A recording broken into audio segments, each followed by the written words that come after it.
बैठे हैं, वज़ीर आज़म बैठा, उसको चाहिए कि ये इलेक्शन में आए, हमारे साथ ये पोर्टेड हुकूमत है और जाली मेंबर इनको दिया है, जाली ये इलेक्शन ने लड़ा है और ये 2 फैसले अवाम ने कर दिए हैं। जो 6 सीटों के भी फैसले हुए, पहले ज़िमनी 15 सीटों के भी फैसले हो गए, फैसला तो अवाम ने दे दिया। इनको अब हमारी जान छोड़नी चाहिए, यही सारा वो कह रहे हैं ना, यही बंदे मरवा रहे हैं, यही रोड ब्लॉक करा रहे हैं हमारे से। जब अवाम पाकिस्तान की चाह रही है इलेक्शन में जाना, तो इनको आना चाहिए इलेक्शन में।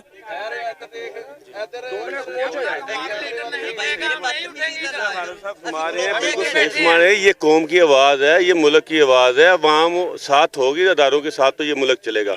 ये मुल्क की तरक्की और खुशहाली इमरान खान के साथ जुड़ी है, जो इस टाइम पाकिस्तान का लीडर है।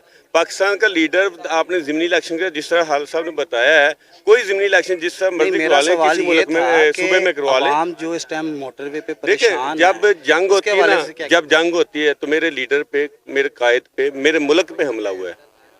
ये मुल्क पे हमला है, ये हमारी बका पे हमला है। हमारा उम्मत मुस्लिमा का लीडर है, जिसने हुर्मत रसूल सल्लल्लाहु अलैहि वसल्लम की बात की, जिसने उम्मत मुस्लिमा की बात की, जिसने यूएनओ पे आपका इस्लामी फोबिया के खिलाफ केस लड़ा है, उसको कत्ल करना चाह रहे हैं।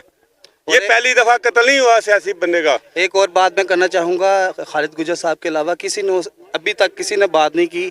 जो एक बंदा शहीद हुआ, कल उसके 3 बच्चे हैं। मैंने काफ़ी इंटरव्यू किए हैं, खालिद गुजर साहब के अलावा किसी ने उसके बारे में बात नहीं की। आप